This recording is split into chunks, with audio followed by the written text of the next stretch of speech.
The wind now travels where people once did. It moves across the vast empty plains of tarmac at Denver International. There are no engines to challenge its sound, only a low, mournful hum as it passes over the silent fuselages of grounded aircraft. These great metal birds, once symbols of connection and speed, now sit motionless. They are like sleeping giants in a world that has forgotten how to wake them. The January sun glints off their wings, but there is no one here to see it. The long, glass-walled terminals stand like empty museums, their purpose lost to a sudden and profound quiet. Along the edges of the airfield, a different kind of life has returned.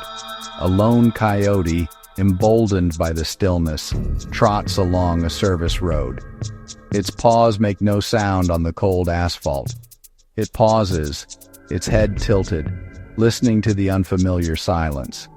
In the marshlands bordering JFK in New York, migratory birds settle without the constant roar of jets disturbing their ancient patterns. It is as if nature itself is reclaiming these spaces, slowly and cautiously. The world of humans has receded, leaving behind these strange, silent monuments to a time of constant motion. The stillness is not just an absence of noise, it is a presence, a heavy, watchful quiet. It began subtly, like a tide going out farther than anyone had ever seen before. A cancellation here, a postponed trip there. But then, the tide did not return. The quiet deepened. It spread from the coasts inward, a creeping hush that settled over the gateways to a nation. From the sun-baked runways of Los Angeles to the wind-swept fields of Chicago O'Hare, the same eerie calm descended. The hum of human activity, that ceaseless background noise of a connected world, simply faded away. And in its place, this great unending stillness took hold. What we are witnessing is not a temporary pause. It is a fundamental shift. A vast and complex ecosystem of travel has collapsed. The intricate web of flights, passengers, and commerce that once defined these places has been torn apart. The silence that now fills these airports is the sound of that rupture.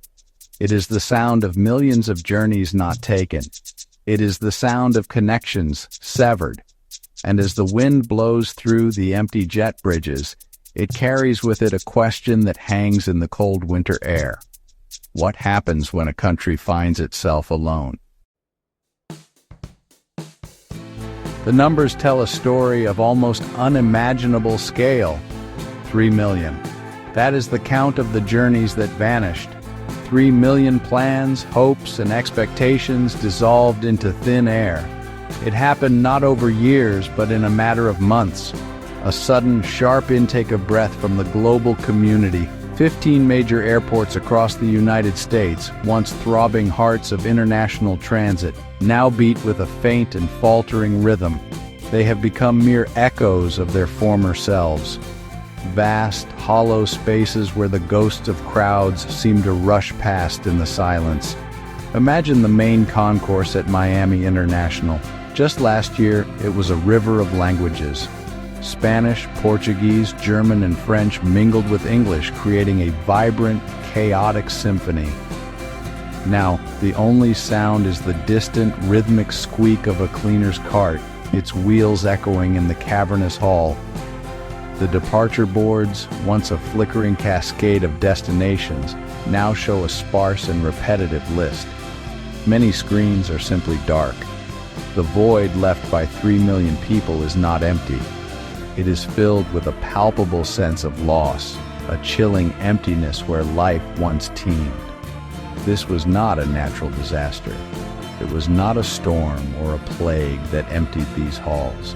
It was a change in the atmosphere, a shift in perception that spread like a wildfire across the globe. The United States, for so long a beacon for travelers, began to feel distant and cold. A destination once seen as a dream became, for many, a source of anxiety. The welcome mat, it seemed, had been pulled away, and so the people stopped coming. The decision was made in millions of individual homes, at kitchen tables, and in online forums, a collective turning away. The suddenness of the crash is what is most startling. It was a system shutting down in real time. First, the trickles of cancellations from Europe and Canada. Then, the floodgates opened. Tour groups from Asia evaporated. South American families chose other shores. The arteries of global travel that fed into the U.S. began to constrict one by one. The machine, which had seemed so robust, so unstoppable, simply ground to a halt. And now, we are left to walk through its silent, motionless carcass and wonder how it all fell apart so quickly. Every journey begins with a feeling, a sense of welcome, a promise of discovery. But that feeling began to sour. A wall, not of bricks, but of whispers and warnings, rose around the nation's borders. New policies, enacted with swift and unyielding force, sent a clear message to the world. Proclamation 10,949, a new travel ban, felt like a locked gate. Executive Order 14,159 gave border agents sweeping powers, allowing them to turn travelers away for something as simple as a meme shared online or a political opinion expressed in a private message. The open door seemed to be closing. The stories traveled fast, amplified by the vast network of global media. A Norwegian student denied entry for a joke. An Australian activist deported for posts supporting a cause. Nearly 2,000 international student visas were revoked, their dreams of an American education cut short. These were not just isolated incidents. They became cautionary tales shared in hushed tones among would-be travelers. The perception grew that entry was no longer a process, but a gamble, a test of ideological purity for which no one knew the rules. The risk for many became too great. Then came the financial barriers. The cost of simply applying for permission to visit began to climb to astonishing heights.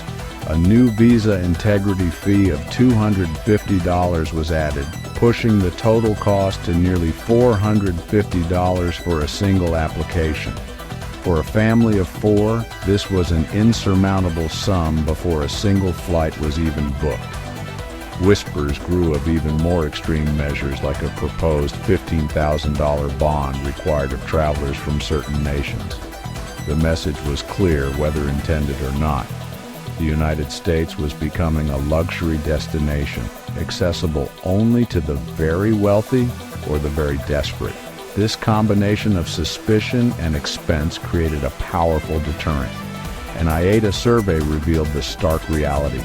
68% of Europeans now saw travel to the U.S. as expensive and stressful. The land of opportunity was beginning to look like a fortress. In contrast, 72% felt welcomed and secure in Asia. The choice became simple. Why face a difficult, expensive, and potentially humiliating ordeal at the border when other countries were waiting with open arms? The world's travelers, a fluid and adaptable population, simply changed their course. They flowed around the new walls, leaving the U.S. in a self-imposed isolation. An airport without planes is just a building. For decades, the skies over North America were a complex tapestry, woven with the flight paths of countless airlines. Now that tapestry is unraveling, thread by thread. The great international carriers, the lifeblood of global travel, are turning their fleets away. Air France-KLM, a titan of transatlantic travel, cut its service by nearly half. Lufthansa, the German giant, simply abandoned multiple U.S. cities, reallocating its aircraft to the booming markets in Asia, where its revenues soared. The message from the boardrooms of Europe was unequivocal. The American market was no longer worth the investment. The exodus was not confined to Europe. From the Middle East, Emirates, known for its luxurious aircraft and expansive network, quietly reduced flights to cities across the country. Los Angeles, Boston, Orlando, all saw their connections to Dubai dwindle. From the north, a chill descended. Air Canada and WestJet, the two pillars of Canadian aviation, slashed their U.S. routes by almost 40%. The once bustling cross-border traffic, a symbol of the close ties between the two nations, slowed to a crawl. Over 320,000 airline seats between Canada and the U.S. vanished in a matter of months. The final blow to affordable travel came from the North Atlantic. The Icelandic Airlines, pioneers of the budget transatlantic flight, suspended all their North American routes. Their model had allowed millions of budget-conscious travelers, particularly the young, to experience the United States. With their departure, an entire generation of potential visitors was cut off. The drop in visitors from Northern Europe was a staggering 60%. The era of the spontaneous, affordable trip to America was over. The skies were becoming quieter, emptier, and much more expensive to cross. This retreat of airlines has a devastating ripple effect. It is not just about fewer choices for travelers. It isolates the country, both economically and culturally. When a carrier like Lufthansa pulls out of a city like Chicago, it severs a direct link to the heart of Europe's economy. It cuts off business ties, family connections, and the flow of ideas. Each canceled route is another thread pulled from the web of globalization. The empty gates and silent runways are a physical manifestation of this growing separation from the rest of the world. Step inside the Tom Bradley International Terminal at LAX. Once, this was a place of perpetual motion, a dazzling, overwhelming crush of humanity. Now, it is a cathedral of quiet. The footsteps of a lone security guard echo through the grand empty hall. Sunlight streams through the high glass ceiling, illuminating dust motes dancing in the still air. The designer stores that line the corridor are dark. Their metal grates are pulled down, their displays gathering a thin layer of grime. There are no shoppers. There are no travelers. There is only the low hum of the ventilation system, a ghost in the machine. The stillness has invited nature to the very edge of these man-made worlds. At the far end of a runway at Las Vegas's Harry Reid Airport, a desert hare sits motionless, its long ears twitching. It is watching a single distant plane make its slow approach, a rare event in these skies. The usual chaos of takeoffs and landings has been replaced by a profound desert silence, broken only by the wind. These vast expanses of concrete, once among the noisiest places on Earth, are now so quiet that one can hear the call of a bird from a mile away. The same eerie calm can be found in the domestic terminals, which have not been spared. At smaller airports like Syracuse in New York or Fresno in California, the impact is even more stark. Over a third of the nation's small airports have lost more than half of their flights. For these communities, the airport was a vital lifeline. It was their connection to the national grid. Now the corridors are empty, the check-in counters are unstaffed, and the baggage carousels stand frozen in time. The silence here is not just an absence of people, it is the sound of isolation. This emptiness creates a strange, almost dreamlike atmosphere. It is beautiful in a haunting way. The clean, sweeping lines of modern airport architecture are laid bare, no longer obscured by crowds. You can appreciate the design, the scale, the ambition of it all. But it is the beauty of a ruin. A monument to a recent past that already feels like a distant memory. Walking through these ghost corridors, one feels like an archaeologist exploring a lost civilization, a world that vanished almost overnight, leaving behind only these magnificent silent shells. The silence from the airports has bled out into the cities they once served. A city's pulse is its people, the constant flow of new faces, new money, and new energy. When that flow stops, the pulse weakens. In Miami, the vibrant sounds of South Beach have grown muted. Restaurant owners in Little Havana speak of one of their worst summers on record.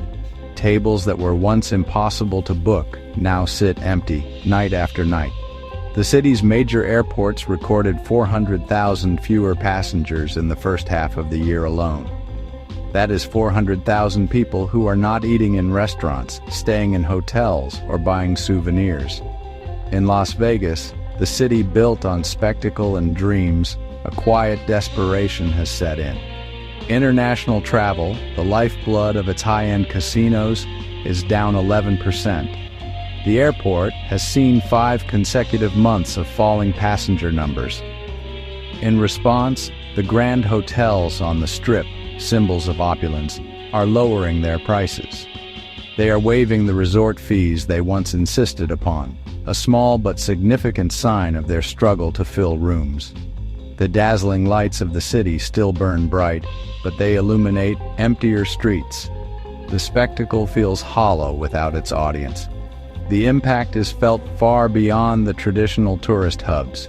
In Houston, a city powered by global business, tourism has fallen by a staggering 20% year over year. The loss of international flights has crippled its convention business and strained its hotels. In Chicago, the exit of a single airline, Lufthansa, caused international hotel bookings to plummet by 22%.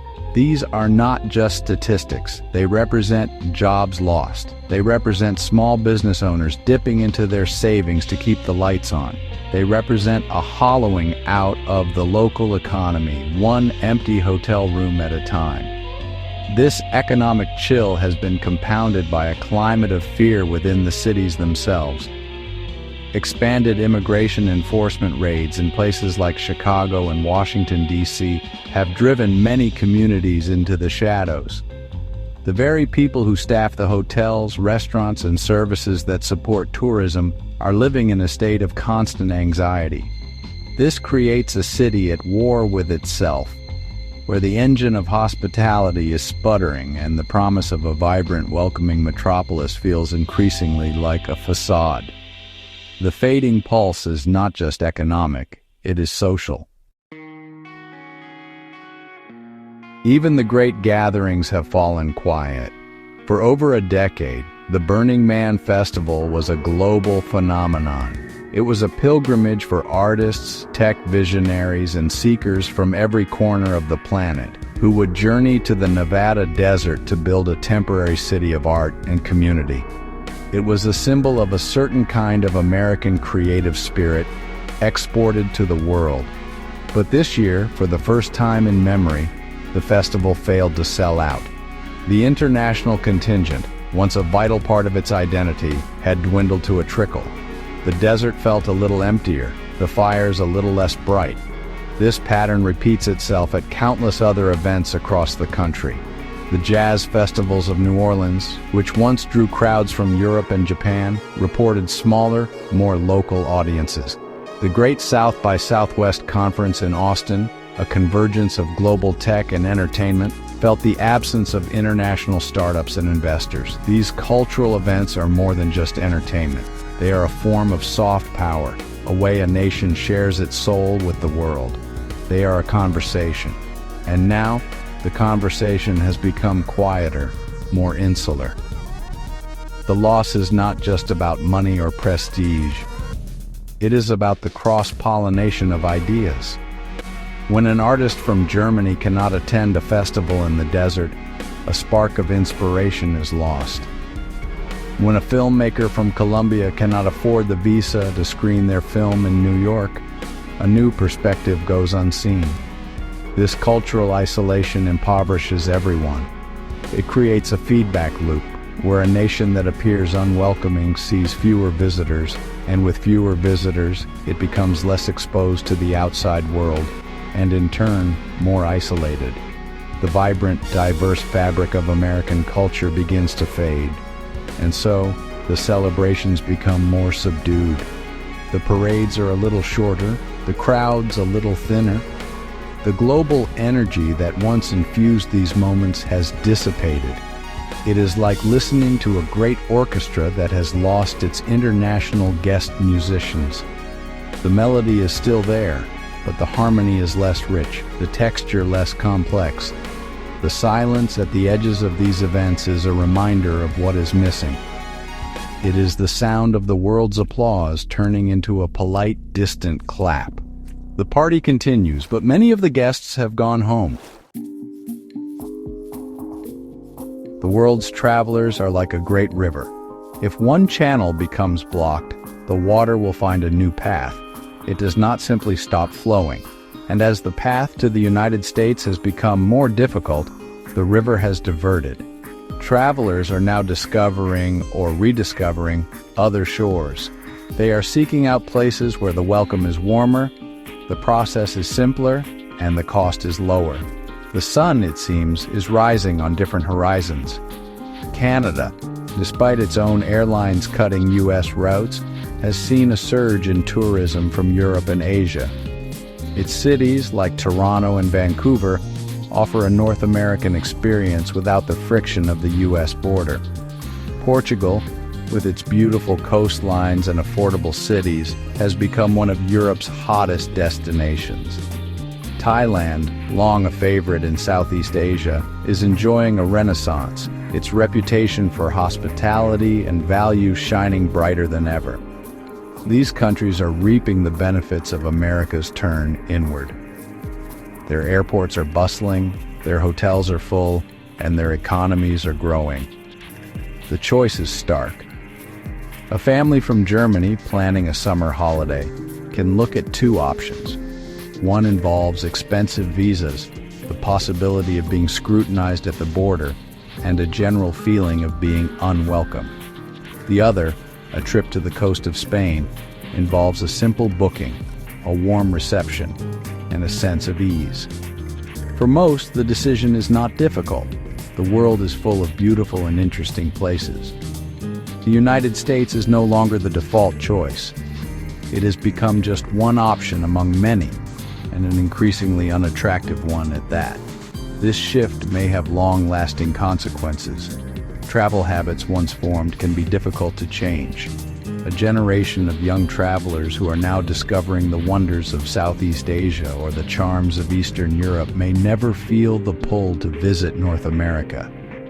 The airlines, having reallocated their multi-million-dollar aircraft to more profitable Asian routes, will not be quick to return. The world is remapping its connections, drawing new lines and creating new centers of gravity. And on this new map, the United States appears smaller and more distant. What is the true cost of this silence? It can be measured in lost revenue, in billions of dollars that are no longer flowing into local economies. It can be counted in the jobs that have vanished, from the airline pilot to the hotel housekeeper. It can be seen in the shuttered storefronts and the empty restaurants. And these are the tangible costs, the deep wounds to the economic body of the nation. They are real and they are profound. But there is another cost, one that is harder to measure, yet perhaps more significant. It is the cost of lost understanding.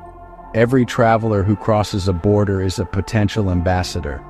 They carry with them their own culture and, upon their return, they carry a piece of the culture they visited. Travel is the enemy of prejudice. It replaces stereotypes with personal experience. When the world stops coming, that vital exchange ceases.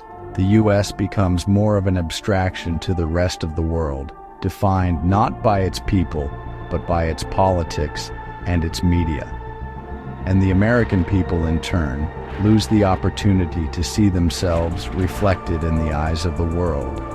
What might come next?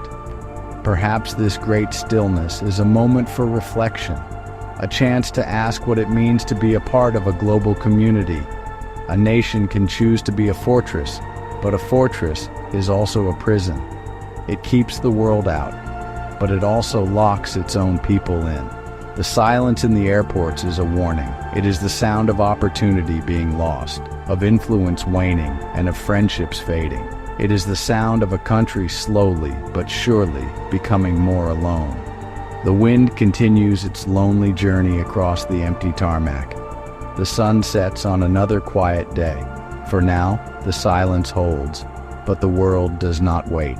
The great river of humanity continues to flow, carving new channels, seeking new destinations, and telling new stories. The question that remains, hanging in the twilight over these silent fields of concrete, is whether this nation will one day choose to rejoin that flow or be content to be left behind on the banks, a silent island in a moving world.